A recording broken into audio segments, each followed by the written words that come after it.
All right, guys. Match week 3 of the English Premier League. Let's make it happen, man. Before we get into this video, guys, do me a favor, smash the thumbs up button.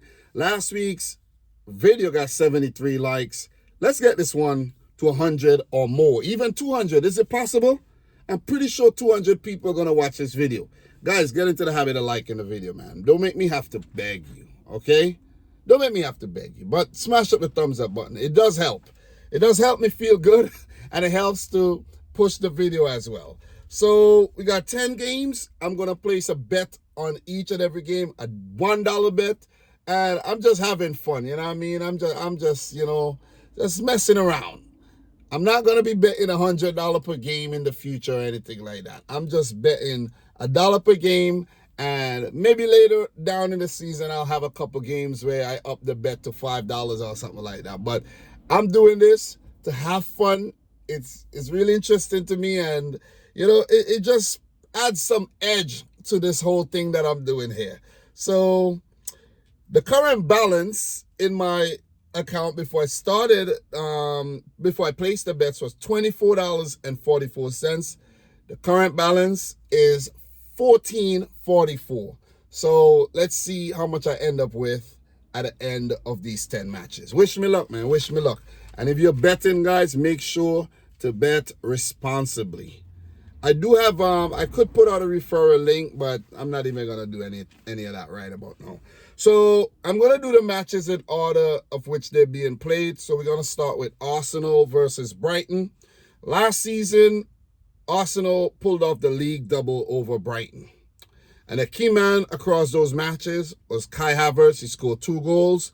And in the last 5 games, Arsenal do have 3 wins and Brighton do have 2 wins. So it just shows that Brighton do have the potential to topple Arsenal or any other team, as a matter of fact. Both teams are currently unbeaten so far this season. And for Arsenal, they picked up a 2-0 win over Villa. Brighton, a 2-1 win over United. And they did beat Crawley Town 4-0 in the second round of the EFL Cup.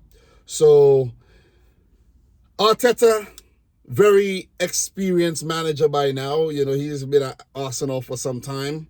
And the youngster, Herzler, he's only 31 years old, very fresh in the Premier League. And he's basically an unknown. And there's a lot of mystery around this guy. And it's kind of hard to gauge what's going on. They're playing the same brand of football, exciting brand of football, but you don't know, or we don't know, if it's going to come crashing down, soon. We don't know. We just got to wait and see. But so far, so good for Brighton. But in my humble opinion, I just think this Arsenal team, looks good, and they might prove themselves to be a little bit too much for Brighton Hove and Albion. Albeit Brighton playing some really, really good football, and they play fearless football. They don't really make their opponent intimidate them. But this Arsenal across the last 2 years is a different type of Arsenal team, man. That we haven't seen an Arsenal team like this in a very, very, very long time. And you got to acknowledge that. You got to respect that. And, you got to put money on it as well. So, despite Brighton playing some really good football, I'm going to go for Arsenal to win this one 3-1. A lot of firepower up top. Their defense looks really solid. And Raya in goal, formidable, man. Solid as a rock, man. So it's going to be hard to beat that. And it's going to be hard for any team to beat Arsenal this season. I'm going to give them the respect that they deserve. Over the last couple of seasons, I've been like talking a bunch of shit about Arsenal, but not today, man. Not this season.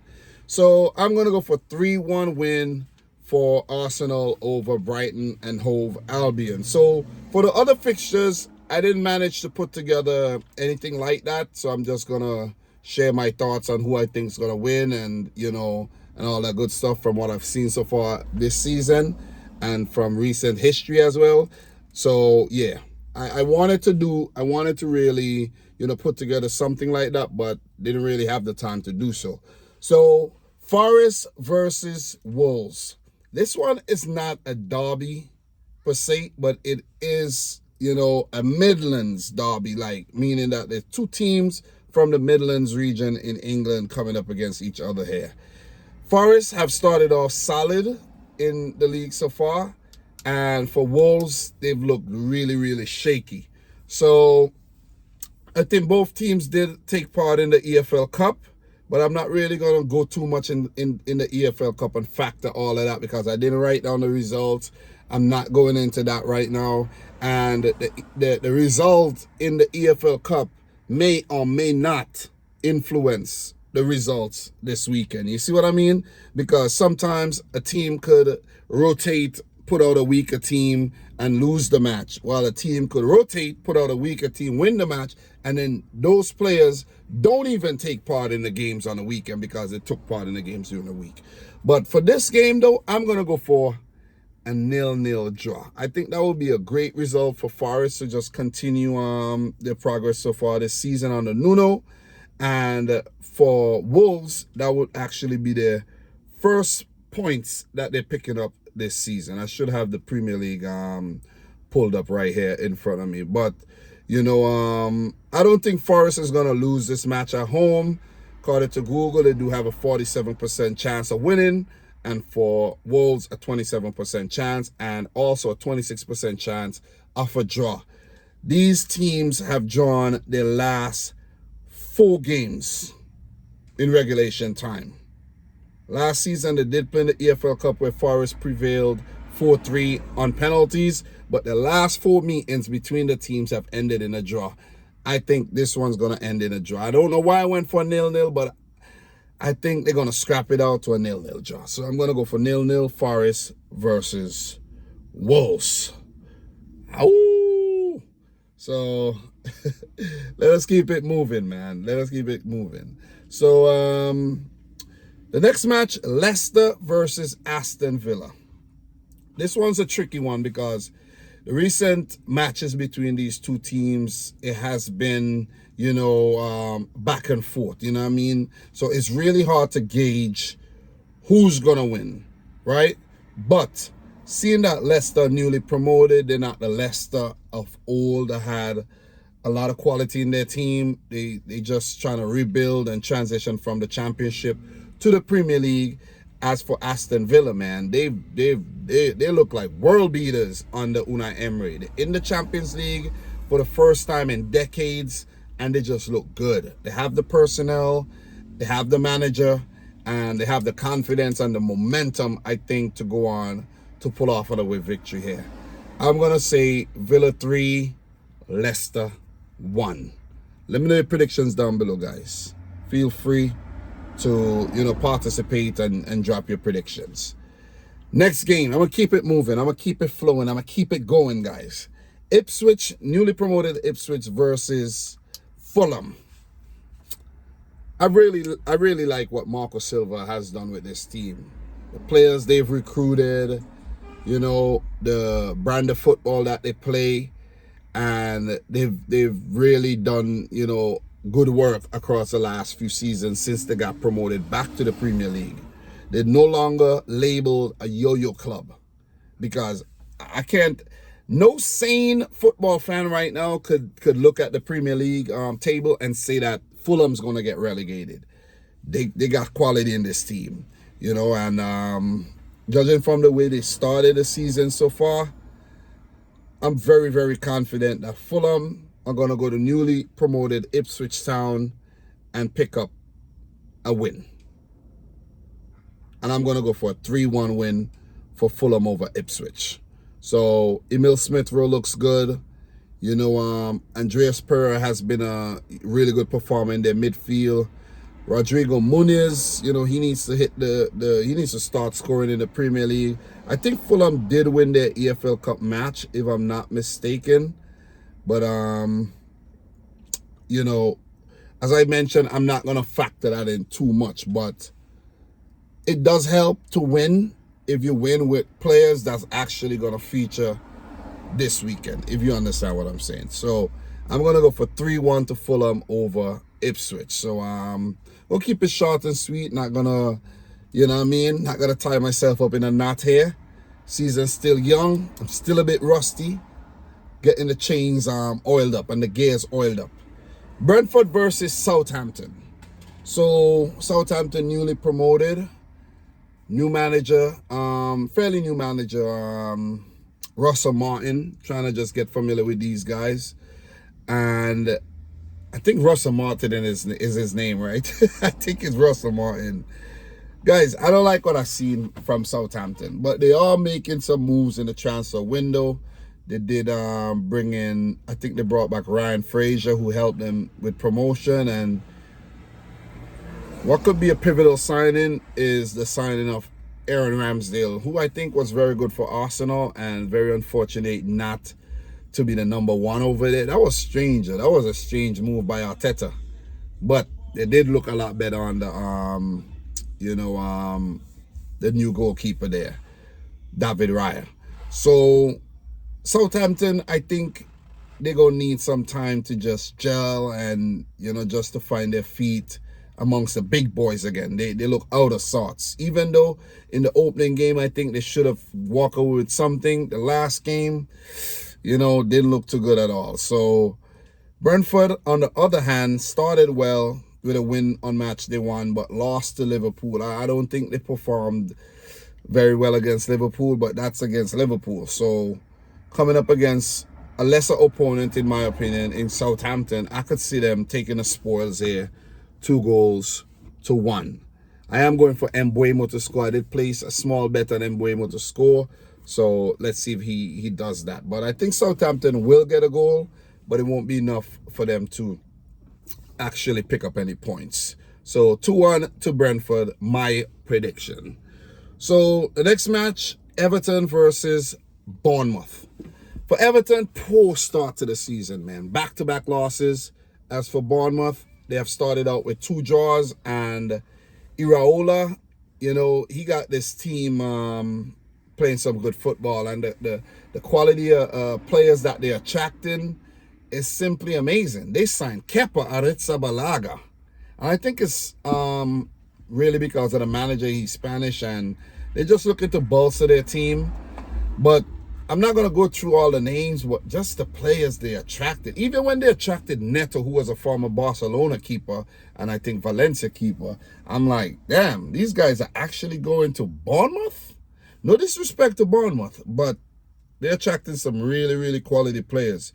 I don't think they're going to lose to Everton, but I think Everton, they really need some points. Sean Dyche has had a horrid run in August, and I think they are going to pick up a point in this game, though. I have a good feeling that they're going to pick up a point. They need to. They really, really need to pick up a point. I think they're going to grind out a 1-1 draw here against Bournemouth. Maybe highly unlikely, but I just feel like, they're going to have a 1-1 draw. And it'll be crazy for Bournemouth that they'll pull off another. I think it will be another 1-1 draw if the game ends in a 1-1 draw. So, not going to elaborate further on that, but for the last game on Saturday, West Ham versus Manchester City. Guys, this has been a walk in the park match for City. Listen, I can't even, right? I want to say I can't fathom City losing to West Ham, but it obviously could happen. But, oh man, the games City versus West Ham has been so one-sided over the last few seasons, man. One-sided matches. Simply one-sided. So it's hard to see the Hammers picking up anything in this game. And judging from the way Man City has started the season, 2 wins in 2 games, and I could see City doing 3-3. 3-1 win for Manchester City, the holders. I'm not even going to elaborate. I'm not even going to stretch it out, guys. It's not even worth it, man. It's not worth it. It's not worth it. I hope I don't end up eating my words and I'm like, ooh, I underestimated West Ham, but I do think they're going to score. But I do think they're going to also lose the match. 3-1.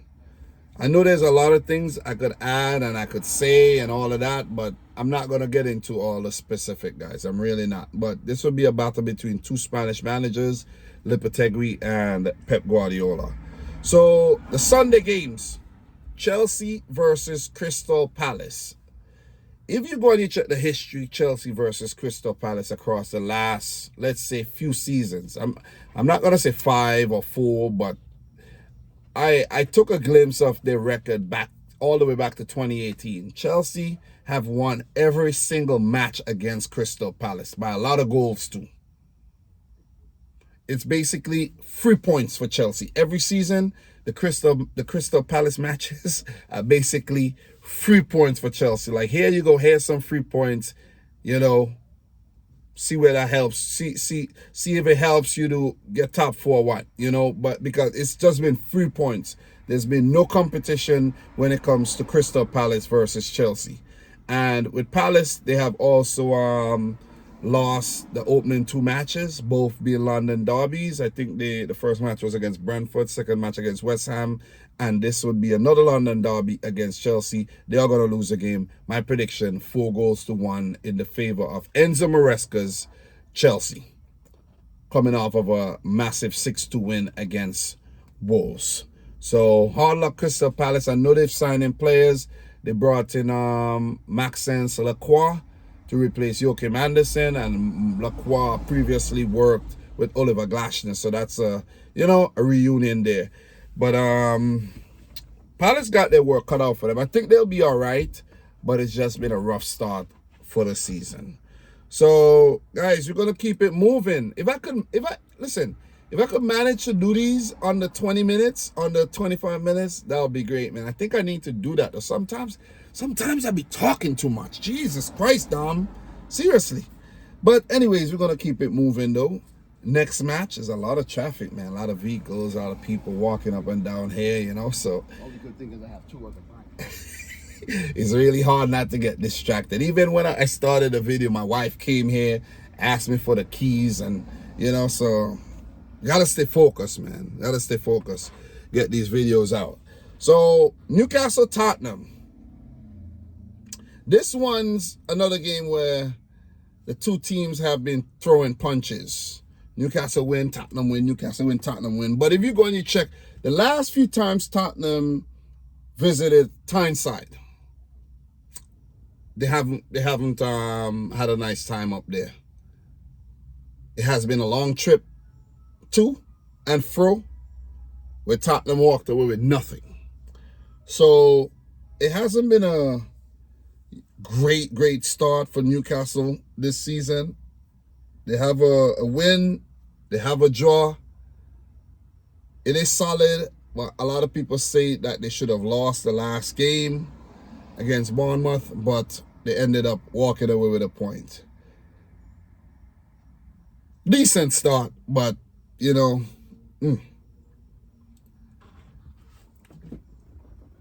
they did win the EFL Cup match as well. But it's a tricky game. It's a tricky game because Spurs, you know, they're coming off of a really good win. But the first match, it didn't look too good against Leicester. Smashed up Everton. But this Newcastle game, I think, would be a challenge for them. I could see this one being a very, very close game. I could see it being a high-scoring game as well. And I'm going to go for this one to finish 3-2 in favor of Newcastle. I think they're going to pick up 3 points again against Spurs. Confident about that. Very, very confident. So, patchy start. Went down to 10 men in the first game. Fabian Shaw got sent off. Still won the game. That was against, I think that match was against Southampton, if I'm not mistaken, right? That was against Southampton. Yeah. They didn't play great. Southampton had about 19 shots. They got a man sent off in Newcastle, and they still won the game. So that's why I say it's been a so-so start. They looked so-so against Bournemouth. They maybe should have lost, but they got lucky with the handball thing. So I think they're going to pull it off here. I think. It's hard. It's really hard, man. It's a hard one to gauge. It could... Both teams with the same record so far, winning a draw. I don't think it's going to end in a draw. I think this one's going to have a win, and I'm going to go for Newcastle. So, Let's go on to the last game of the weekend, and it's Manchester United versus Liverpool. This one is also a tricky one because last season, both the matches ended in a draw. So I know Liverpool fans are very, they're very confident when coming up against Manchester United. But since that 7-0 drubbing at Anfield, Manchester United have not lost against Liverpool. I think they defeated them in the cup, and the last two Premier League matches ended in a draw. So that was all under Jurgen Klopp. This is the Arne Slot era. Could Slot start his first derby against Manchester United with a win? This is a massive game. This is a massive game. Liverpool have gone to Old Trafford and smashed Man United in recent past. And judging from the way Liverpool have started the season, I have more faith that Liverpool are going to walk away with 3 points than I could say Manchester United are going to walk away with 3 points. The first match against Fulham, not convincing. They did pull off a 2-1 win with a late goal there by Zirkzee. And in the last game against Brighton, it was a whole mess. Zirkzee playing villain, inadvertently putting in the ball. I say inadvertently, but I think he was a little overzealous. He should have just, fall back and just allow the Garnacho to do his thing. But a little too overzealous there. They ended up losing the game to Brighton, who has been a bogey team for United. Liverpool, well polished so far. 2 wins in 2. Clean sheets in both games. Confident start on the Slot. Could this United defense that looks really shaky, look shaky? Harry Maguire, Lisandro Martinez, Diego Dallo, Mazraoui. Could we see De Ligt? I think De Ligt might start this game if he's fully fit. Could they withstand the test that the likes of Mo Salah and, Diego Jota, Darwin Núñez, Szoboszlai, Luis Diaz are gonna, bring the force that these guys are gonna bring on Sunday? Could they withstand it? Could they stand up? Guys, from what I've seen, I don't think so. Liverpool defense does look solid, but I do think United will score. I think this game will be a close one. We will get a winner, but it won't be Manchester United. It's going to be another disastrous start to the season, losing twice in 3 games to start the season. I'm going to say 2-1 to Liverpool. It's not easy coming up with these predictions, guys. You got to watch how the teams are playing. You got to watch, the little history. You got to look at the personnel. You got to watch who's fit. You got to know what you're talking about. You have to be watching the league for some years to really be confident about putting out these bets and analyzing these games and not over-analyzing the games as well. I'm trying not to over-analyze. Usually, I'll talk for about 30, 35, 40 minutes, but today, it's going to be under 25 minutes. So, I'm going to go for Liverpool 2, Manchester United 1. Guys, let me know your predictions in the comment section down below. Don't be afraid. If you want to say City's going to lose, let me know, man. Let me know. If you want to make any bold calls, let me know. If you have any hot takes, let me know. It's your boy Dom, back with the heat, trying to be as consistent as possible. Even if I wanted to drop this video a little earlier in the week, but the EFL Cup matches kind of, threw me off, plus the Champions League draw, and just a lot going on right about now. But I made an effort to come out here and make this possible. So guys, like the video if you haven't yet done so. Subscribe if you're new. Let me know your thoughts down below. And from your boy Dom, this is Dominic Rich FC. Until next time, peace out. Rich Squad. Peace.